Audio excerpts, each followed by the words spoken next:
Hello students, welcome back. आज की इस वीडियो का जो टॉपिक है वो है रिलेशंस एंड फंक्शंस, यानी क्लास 12 का ये फर्स्ट चैप्टर है।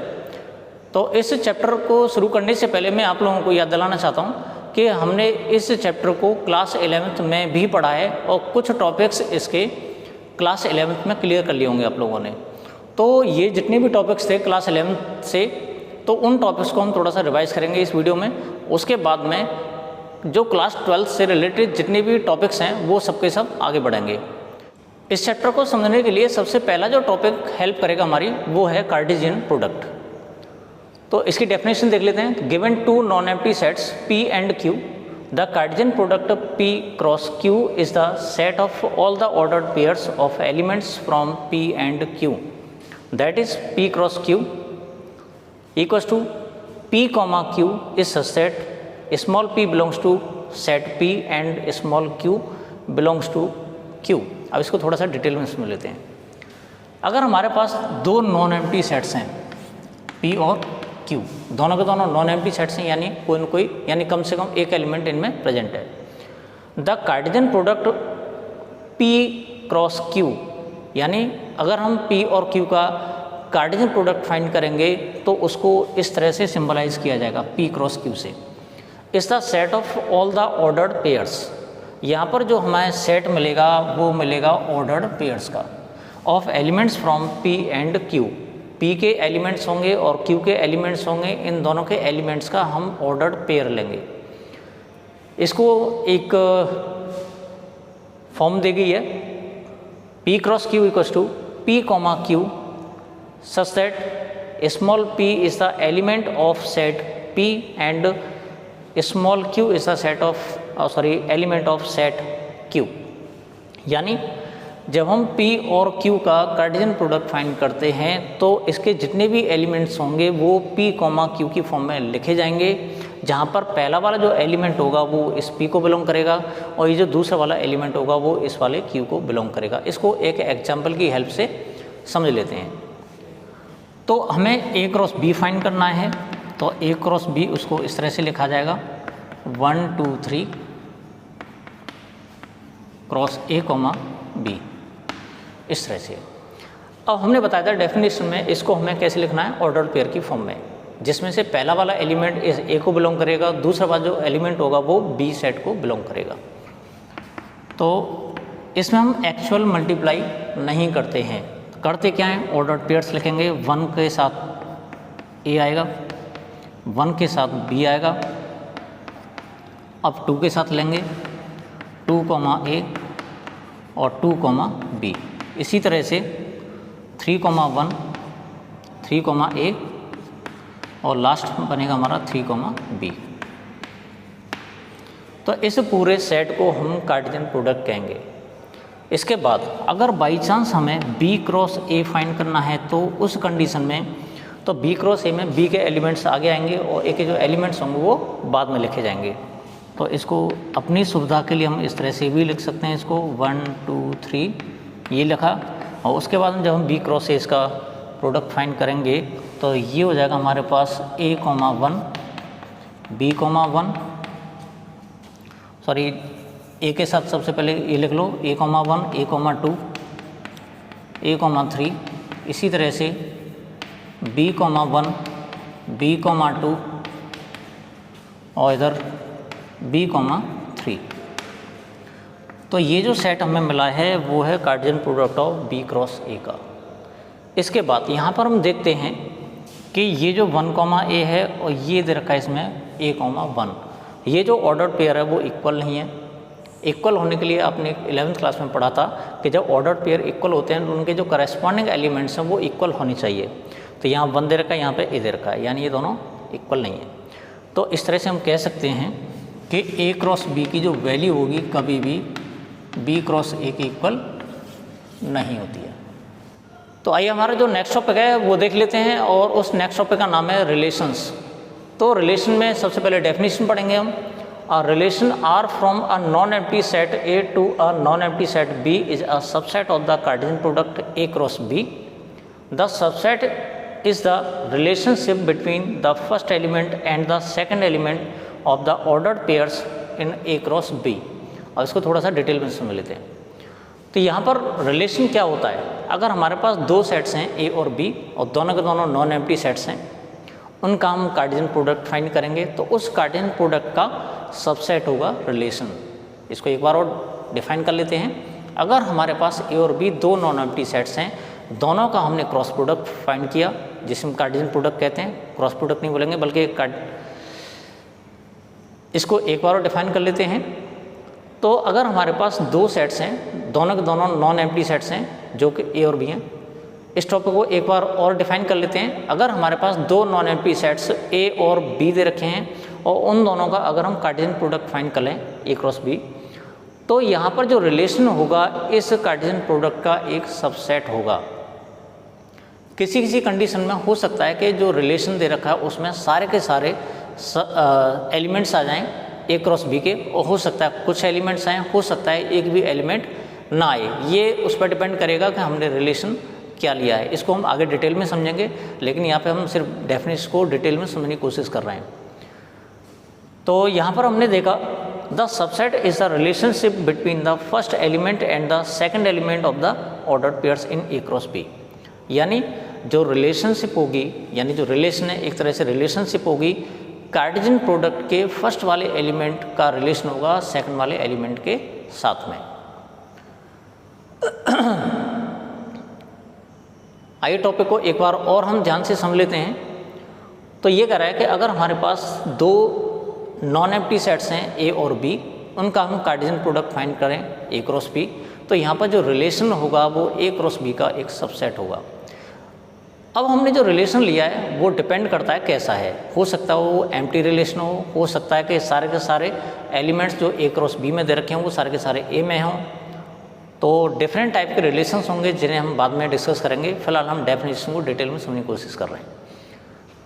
तो यहाँ पर अगर हम रिलेशन की बात करते हैं तो रिलेशन जो होता है वो सबसेट होता है ए क्रॉस बी का।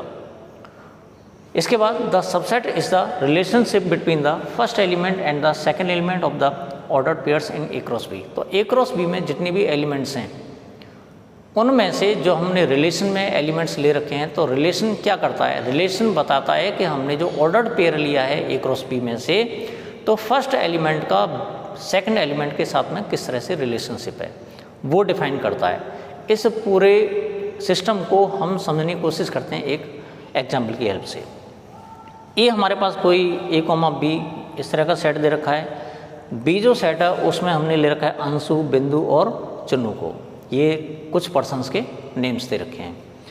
अब हम अगर ए क्रॉस बी फाइंड करते हैं तो ये मिलेगा ए अंशु, ए बिंदु, ए चुन्नू, बी अंशु, बी बिंदु और बी चुन्नू। इस तरह से ये कार्टेशियन प्रोडक्ट हमें मिल चुका है। अब हमने क्या किया, इसमें से एक सेट बनाया अपनी तरफ से जो इसका एक सबसेट होगा, जिसको हमने आर का नाम दे दिया है। आर यहाँ पर रिलेशन को बिलोंग कर रहा है।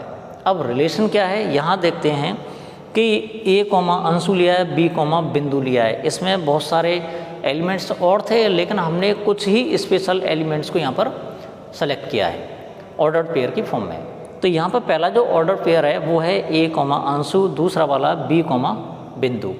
तो इन दोनों में एक स्पेशलिटी है। वो क्या है, ये जो ए है ये इसके फर्स्ट लेटर को बिलोंग कर रहा है, ये जो बी है इसके फर्स्ट लेटर को बिलोंग कर रहा है। तो यहाँ पर ये स्पेशलिटी इसमें नज़र आ रही है। बाकी जितने भी हैं, जैसे ये वाला ए है तो ये इसके फर्स्ट लेटर को बिलोंग नहीं कर रहा है, जो ए है इसके फर्स्ट लेटर को बिलोंग नहीं कर रहा है, बी है इसके फर्स्ट लेटर को बिलोंग नहीं कर रहा है, और ये जो बी है इसके फर्स्ट लेटर को बिलोंग नहीं कर रहा है।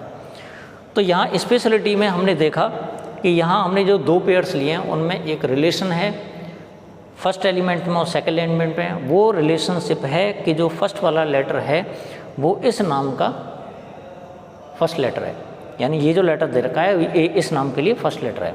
सेम कंडीशन यहाँ पर ये जो बी है इसका फर्स्ट लेटर होगा, यानी ये बी से स्टार्ट हो रहा है। तो इस तरह से हम देखते हैं जो आर होगा वो इस ए क्रॉस बी का सबसेट होगा। लेकिन जब हम इस आर में इसके सारे के सारे एलिमेंट्स को रख लेते हैं या ले लेते हैं, तो उस कंडीशन में जो आर होगा ए क्रॉस बी के इक्वल हो जाएगा। ठीक है, तो यानी आर में और ए क्रॉस बी में नंबर जो एलिमेंट्स होंगे वो सेम होंगे। अब हम बात कर लेते हैं टाइप्स ऑफ रिलेशंस की। हम लोग को मालूम है जब तक हम किसी चीज़ का एग्जाम्पल नहीं समझ लेते तब तक वो टॉपिक हमें बड़ी देर से समझ आता है। तो इन टॉपिक्स को हमने समझने के लिए एक एग्जाम्पल की हेल्प ली है। तो सबसे पहले एग्जाम्पल देख लेते हैं। सपोज़ कीजिए कि हमने एक नॉन एम्प्टी सेट लिया है जिसमें एलिमेंट्स दे रखे हैं 1 2 3।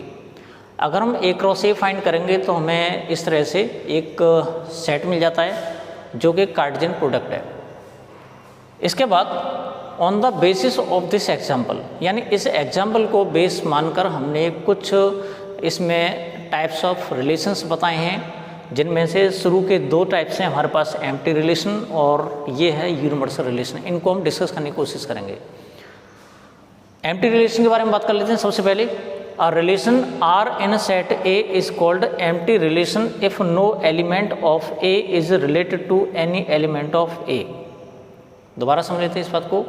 एम्प्टी रिलेशन एक ऐसा रिलेशन होता है जिसमें A सेट का कोई भी एलिमेंट उसी सेट के किसी भी एलिमेंट के साथ में रिलेट नहीं करता।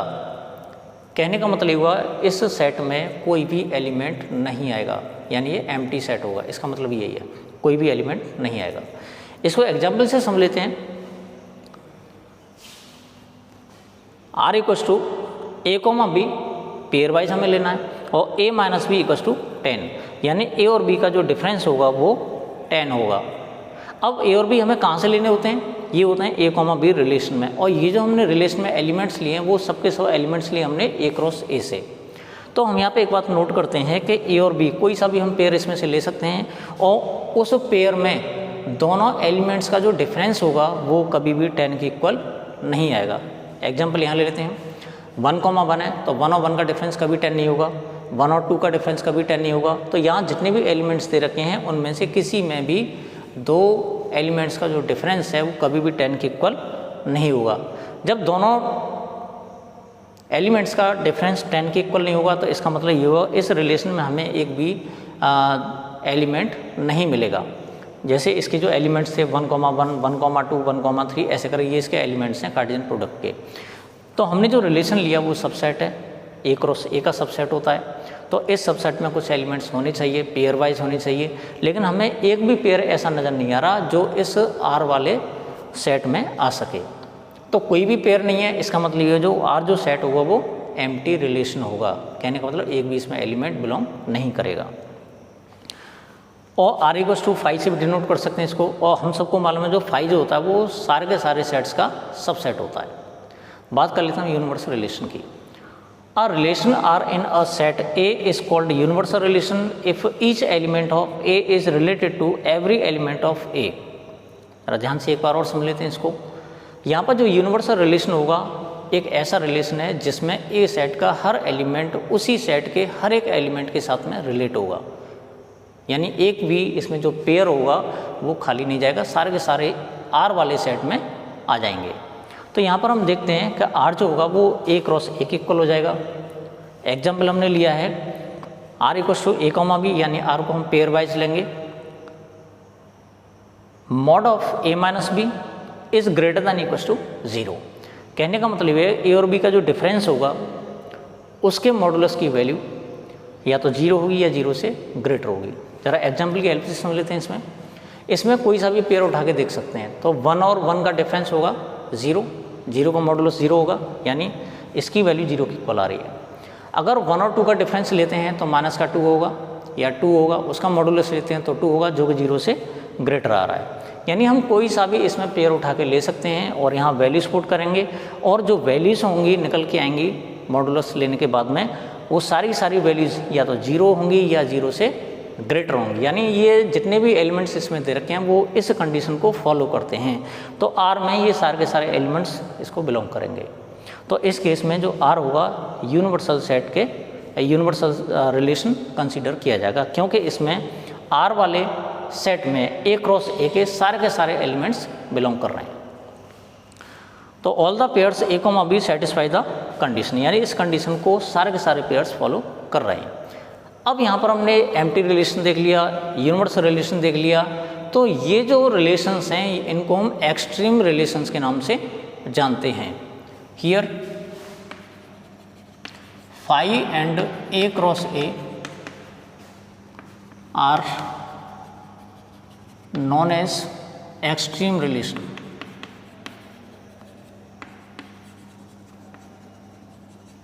इसी एग्जाम्पल के बेसिस पर हम अगले टॉपिक्स देख लेते हैं, और जो हमारे पास अगले टॉपिक्स हैं वो रिफ्लेक्सिव रिलेशन और दूसरा वाला है सिमेट्रिक रिलेशन।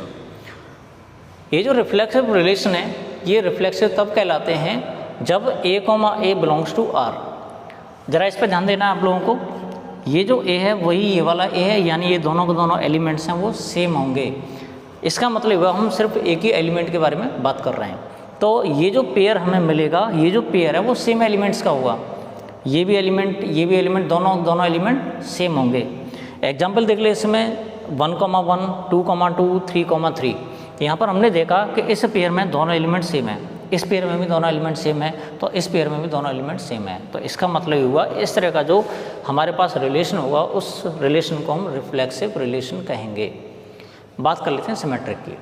सिमेट्रिक में क्या होता है, कोई भी रिलेशन सिमेट्रिक तब होगा अगर a1, a2 belongs to r और a2, a1 belongs to r। यहाँ पर हम दो एलिमेंट्स के बारे में बात करेंगे, दोनों के दोनों एलिमेंट्स डिफरेंट होंगे। तो a1, a2 अगर r में है तो a2, a1 भी r में होना चाहिए। यानी अगर हम उनको रिवर्स कर लेते हैं, जैसे 1, 3 है तो 3, 1 भी होना चाहिए, 2, 1 है तो 1, 2 भी होना चाहिए। वही हमने एग्जाम्पल्स इसमें लिए हैं। अगर 1, 2 रिलेशन में दे रखा है तो उसी रिलेशन में 2, 1 भी होना चाहिए। यानी इन दोनों को हम रिवर्स कर देते हैं। तो 1, 2 को रिवर्स करेंगे तो 2, 1 ये मिल रहा है। यहाँ पे 1, 3 दे रखा है तो 1, 3 का जो रिवर्स मिलेगा वो 3, 1 मिल जाएगा। तो इस तरह के जो रिलेशंस होते हैं उसको बोलते हैं हम symmetric relation. Transitive relation, a relation R is a transitive if a1, a2 belongs to R, a2, a3 belongs to R, it implies a1, a3 also belongs to R। तो जो ट्रांजिटिव रिलेशन होता है उसमें हम 3 elements को consider करते हैं।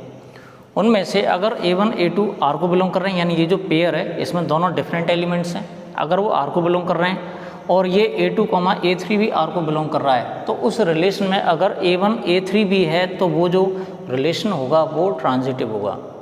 इसको थोड़ा सा और समझ लेते हैं। a1, a2 R को बिलोंग कर रहा है, ये वाला पेयर बिलोंग कर रहा है, ये वाला पेयर भी बिलोंग कर रहा है। तो हम यहाँ पे एक बात नोटिस करते हैं, ये जो पेयर है, ये जो a2 है जहाँ पे एंड हो रहा है इस पेयर में, तो यहाँ पर भी वही इस पेयर में ये इसी एलिमेंट से स्टार्ट होना चाहिए। इसको थोड़ा सा और डिटेल में समझ लेते हैं। a1, a2 इसको इस तरह से लिखा हमने। दूसरा पेयर हमारे पास a2, a3, तो हमने देखा यहाँ ये a2 पे एंड हो रहा है, ये a2 से स्टार्ट होना चाहिए, ये हो गया। तो ये जो एलिमेंट्स बचते हैं a1 और a3, अगर ये भी a1, a3 R को बिलोंग कर रहे हैं तो उस कंडीशन में ये ट्रांजिटिव होगा। बात करते हैं हम इक्विवेलेंस रिलेशन की। A relation R is R in set A, a relation R in a set A is said to be an equivalence relation if R is reflexive, symmetric and transitive। यहाँ पे कहने का मतलब है एक ऐसा relation जो रिफ्लेक्सिव भी है, सिमेट्रिक भी है और ट्रांजिटिव भी है, तो इस तरह के रिलेशन को हम इक्विवेलेंस रिलेशन कहेंगे। आइए इन टॉपिक्स को एक एग्जाम्पल की हेल्प से समराइज कर लेते हैं। हमने एग्जाम्पल लिया है, let T be a set of all triangles in a plane with R a relation in T given by R equals to T1, T2 is such that T1 is congruent to T2। यहाँ पर हमने जो relation लिया है वो T1 और T2 दोनों triangles हैं और दोनों ट्रायंगल्स एक दूसरे के कॉन्ग्रुएंट हैं। आइए इन सारे टॉपिक्स को हम एक एग्जाम्पल की हेल्प से समराइज कर लेते हैं। और हमारे पास वो एग्जाम्पल दे रखा वो इस तरह से है, let T be a set of all the triangles in a plane with R a relation in a T given by R equals to T1, T2 is such that T1 is congruent to T2, then show that R is equivalence relation। तो यहाँ पर देखने वाली बात है, हमारे पास जो T set दे रखा है वो क्या है, set of all triangles in a plane. किसी प्लेन में जितने भी टाइप्स के ट्राइंगल्स हैं उन सब का सेट है। उन सेट में से हमने एक रिलेशन लिया है, ये भी एक सेट होगा, ऑर्डर्ड पेयर वाला होगा कार्टेशियन प्रोडक्ट में से। तो T1, T2 इस तरह से है कि जो T1 होगा वो T2 के कॉन्ग्रुएंट होगा, यानी T1 और T2 दोनों के दोनों कॉन्ग्रुएंट ट्रायंगल्स हैं। तो हमें प्रूफ करना है कि ये जो R सेट होगा वो एक इक्विवेलेंस रिलेशन होगा। सबसे पहले हम लोगों को मालूम है कि कोई भी ट्रायंगल हो खुद के कॉन्ग्रुएंट होता है, यानी अगर हम किसी ट्रायंगल की बात करते हैं, कोई भी ट्रायंगल ले लें, तो वो जो ट्रायंगल होगा खुद के कॉन्ग्रुएंट होगा। तो यहाँ पर हमने बताया था कि जब हम रिफ्लेक्सिव रिलेशन की बात करते हैं तो दोनों एलिमेंट्स होते हैं वो सेम होने चाहिए। T1, T1 belongs to R, it implies R is reflexive।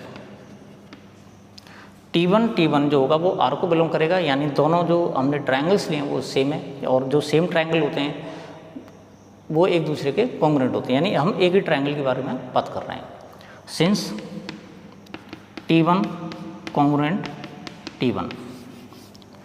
दूसरा बात करते हैं हम सिमेट्रिक की। सिमेट्रिक में हमने बताया था हम दो डिफरेंट टाइप के एलिमेंट्स लेते हैं। If T1, T2 belongs to R, it implies T2, T1 also belongs to R. It implies R is symmetric। इसको थोड़ा सा और समझ लेते हैं। हमें मालूम है कि T1 T2 के कॉन्ग्रुएंट है, क्योंकि रिलेशन में क्या दे रखा है, T1 is congruent to T2। तो यहाँ पर T1 T2 के कॉन्ग्रुएंट है, यहाँ पे इसको लिख भी सकते हैं T1 कॉन्ग्रुएंट T2। और जब T1 T2 के कॉन्ग्रुएंट है तो इसका मतलब ये होता है कि T2 भी T1 के कॉन्ग्रुएंट होगा। जब T1 कॉन्ग्रुएंट T2 तो इसका मतलब T1 T2 belongs to R। यहाँ पर T2 कॉन्ग्रुएंट टू T1, इसका मतलब T2, T1 also belongs to R। तो इस तरह के केस में ये जो रिलेशन होगा ये एक सिमेट्रिक रिलेशन होगा। बात कर लेते हैं इसके ट्रांजिटिव रिलेशन की। तो हमें मालूम है अगर T1 T2 के कॉन्ग्रुएंट है और T2 T3 के कॉन्ग्रुएंट है तो उस केस में जो T1 ट्रायंगल होगा वो T3 ट्रायंगल के कॉन्ग्रुएंट होगा। If T1, T2 belongs to R and T2, T3 belongs to R, it implies T1, T3 also belongs to R। जरा समझ लेते हैं इसको। अगर T1 T2 के कॉन्ग्रुएंट है, T2 T3 के कॉन्ग्रुएंट है, तो इसका मतलब T1 T3 भी कॉन्ग्रुएंट होंगे। रीजन लिख लेते हैं यहाँ पर। सिंस T1 कॉन्ग्रुएंट T2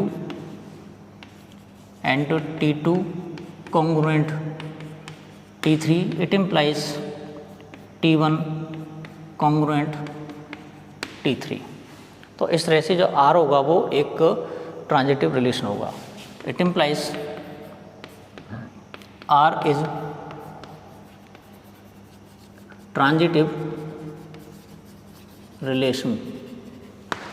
तो यहाँ पर हम एक बात नोटिस करते हैं कि ये जो हमने R लिया है ये रिफ्लेक्सिव भी है, सिमेट्रिक भी है और ट्रांजिटिव भी है। तो इस तरह के केस में जब कोई रिलेशन रिफ्लेक्सिव भी होता है, सिमेट्रिक भी होता है और ट्रांजिटिव भी होता है, तो उस तरह के रिलेशन को हम इक्विवेलेंस रिलेशन कहते हैं। It also implies R is equivalence relation.